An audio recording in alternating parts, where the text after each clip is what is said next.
What's up, guys? Hope you're doing well. I am going to be talking about a little bit more of academic or maybe technical based topic today than what we've done in the past. And the topic is actually based on a question that I saw on the internet recently that I wanted to kind of unpack. And I think it's a pretty common one we see with working with physician families. And so we're going to, and the question was around home decision and, drawing the line of house poor. And so we're going to talk through that today. But before we get into that, I just wanted to throw out there a couple things. First of all, I'm going to start covering a little bit more shows like this. I don't know. We'll probably sprinkle some of these in, maybe start to do at least a few for the next few weeks and just to kind of try that out. So we'll be pulling some questions either from forums or from clients that have come up in our work. But also, I think more importantly, I would love it if you have questions on your mind. If you could just reach out to me, send me an email. It's daniel@financeforphysicians.co. So definitely send me an email if you have a question, and we'll keep it anonymous, and we can unpack that question and talk about it in a show. So it'd be great if you guys could throw out some questions, and we'll start to cover those topics as well. So that's something we're going to be doing. I wanted to throw that out there. The second thing I was going to mention, so this topic is really interesting. I guess this happens a lot with the internet world, but I didn't really see anyone on these forums.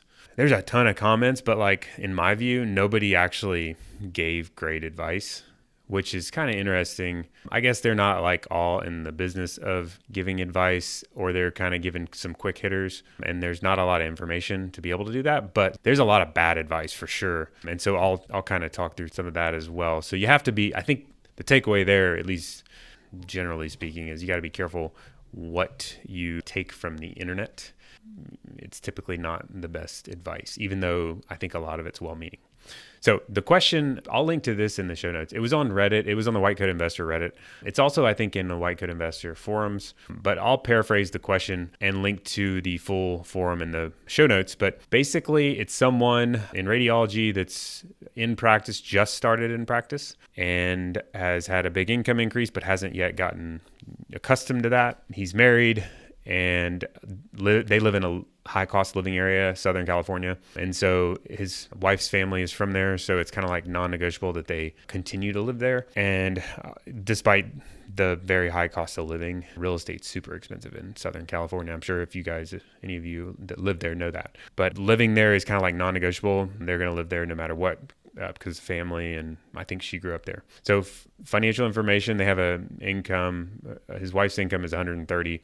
His income's 450, but it's supposedly going to go up to 560. And then he has his second, I guess it's a side gig. He said pay-per-click. I don't know what that is. Maybe it's I don't know, 150,000 in his side gig. And then student loans, his wife has 165 in student loans.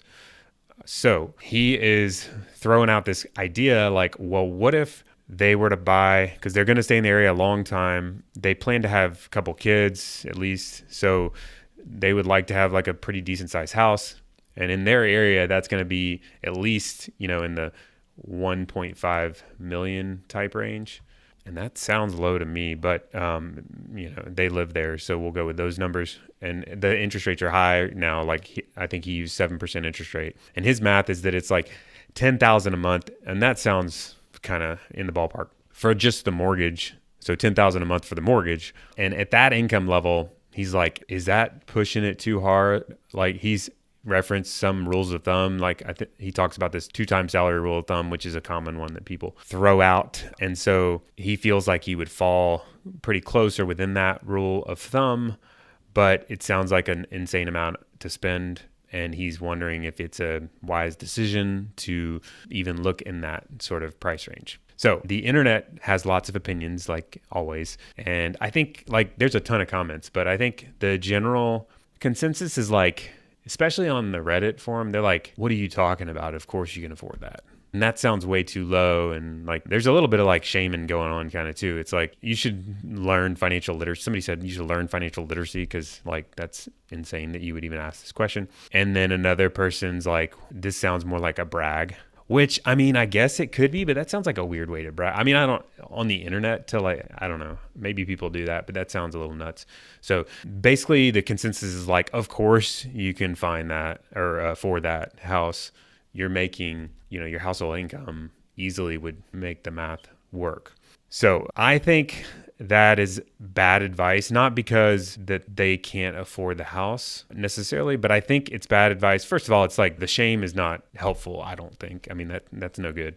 That makes people not want to bring up questions in the future. That's why people don't like talking about money. And so that's pretty stupid. I don't like seeing that. But the advice that like, of course you can afford it, it's bad advice, I think, because there's not near enough information. And so what I mean by that, there's a bunch of missing pieces here. And I didn't see anybody like bringing that up. But like to me, they're missing like the most important information to be able to get a good game plan together. So I'll throw out some of these missing pieces of information and then circle back on like what I would typically advise in some various situations. So a big one that stuck out to me is like, how much are you actually working, like hours per week or whatever, especially because the side gig thing came up. And then what is the compensation structure with that? Like, is there some like RVU stuff going on? How guaranteed is your income? Like, how much of it is there a guarantee for a period and then you switch to RVU?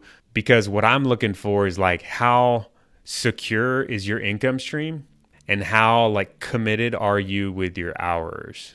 And the reason that's super important in this kind of decision is because if you're like way, way committed, like you're working 80 hours a week, for instance, and you're working in a situation that has very flexible or in like RVU based. If it's all RVU based, so it's not guaranteed. So if it's all RVU based or you're like an independent contractor or something and you're working 80 hours a week on top of that, that's like a very, very, you basically have the gas pushed as hard as you possibly can. And you're probably like at risk of having a big, huge wreck. And that I wouldn't want to me, that's a big deal when I'm about to spend $1.5 million on a house. Like, is there some risk here that because that is like the gasoline that funds like this whole house thing? Like this guy, it doesn't sound like this guy's independently wealthy yet, given that they have student loans. Now that's another question, like how much wealth do you already have? But like, I'm going to assume based on the fact that they're paying on a student loan that they're not yet independently wealthy and the fact that they just are getting in practice. So in that situation, you are very dependent on that income to be able to pay for the house. And the more you spend, the more you're kind of locked in, or, we call it the golden handcuffs. You're like locked down on that job. So if you're really cranking already on the work front and you're in this very unsecure sort of setup, I would be much more hesitant spending on the higher end. And I would be like, let's explore that issue first. If you're pushing the gas too hard, maybe, because we want to know what a reasonable balance is. Because I would rather see someone like, let's make sure you're at like a long sustainable level of works income / hours when we're talking about a big decision like this. So for all I know, this guy could already be working 80 hours a week. And so he could be at the max ceiling of his earning potential. And that, I don't think you should plan with those numbers. I would be like, well, what's your like sustainable for 20, 30 years sort of level? And we need to use those numbers instead. So that's a big deal. That's missing. So I don't even know. That's such a big, important factor that it's hard to know, where to start. The other big thing that's missing is like, what is most important? I think there was a little bit of hint of this, like kids are important and staying in the area is important. But like, what else? I'm sure there's other things that are important. What is most important to each spouse? Like values, like what do you value? And how do you prioritize those things? And that kind of leads into like, what are the goals? So like, I know this house is one of them, but like, what else? Is it important to spend time with family? That's a common one. Like we hear that probably most common when we ask that question. And another common one is travel.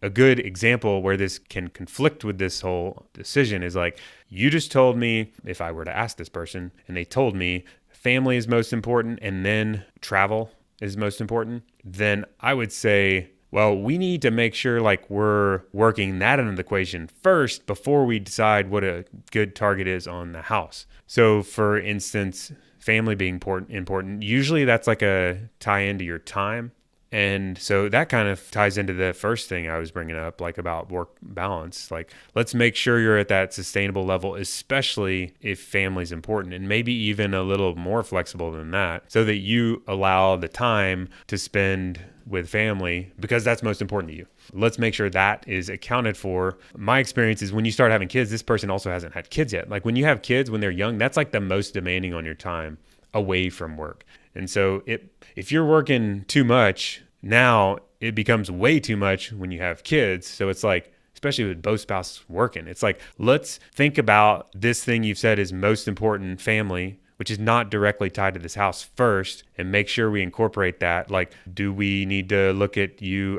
working 40 hours a week because that's a more balanced income level and use the numbers based on that level of hours? Do we need to cut the side gig because that's not going to work with this whole family being important thing? And then the travel thing, you have to have money to travel. So like spending money on travel, if that time you want to spend with family, maybe you want to spend time with family traveling, that costs money. So like, what's that look like? We need to put that in the budget and make sure that's incorporated. Because especially if it's higher on the priority list than this house, you don't want to get in a position where you're justifying things either. So that's why it's good to do this kind of thought exercise before you get emotional with a house. Because what happens when people will be like, oh yeah, I'm going to start looking at the $1.5 million range. You start looking at the house, you get emotional, you're like emotionally attached. And then you're like, I ask you what's most important. You're like, the house. And I'm like, well, maybe so today, but like, it's hard to say. You're in that kind of, you're caught up in the emotion at that point. It's also important. And now some people say like I've had a lot of these conversations before, but some people will be like, well, because I'll say, well, you had mentioned in the past family was important. So how does this play into this decision? So sometimes people that are already kind of caught up in the decision emotionally, they'll say, well, this house is in alignment with my value of family because it's providing for my family. And so maybe that's partially true, but like, let's ask the family that question. Like, that's not a good question for you exactly. Like, usually that's like the best question for like kids. So, ideally you're like future kids. How do you view family success? Most of the time kids say like time. They don't say like big house in a nice area. That's probably a factor, but like number one is typically like, do my parents spend time with me? Like, do I have a relationship with my parents? Do I have, feel comfortable with parents? So I think those are really way more important to look at, especially when this big decision is coming down the pipe. And I didn't see anybody bring those ideas up. You also have to look at like some other factors with your finances. Like, what's the current lifestyle? That's not mentioned. Maybe this couple is already used to a pretty high lifestyle and it's really important that they sustain that lifestyle. Or maybe they're like living really frugally. So there's like already, and they've established this habit of living frugally. Like, that's a completely different situation. If you've had a good track record of living frugally and you have control over your money, that's very different than if you're spending already what you take home and don't have a lot of control. You really need to think about those things as well. And then I think the other big thing that comes to mind is just kind of like worst case scenario. And this kind of ties into the first thing I was mentioning, like the work stuff.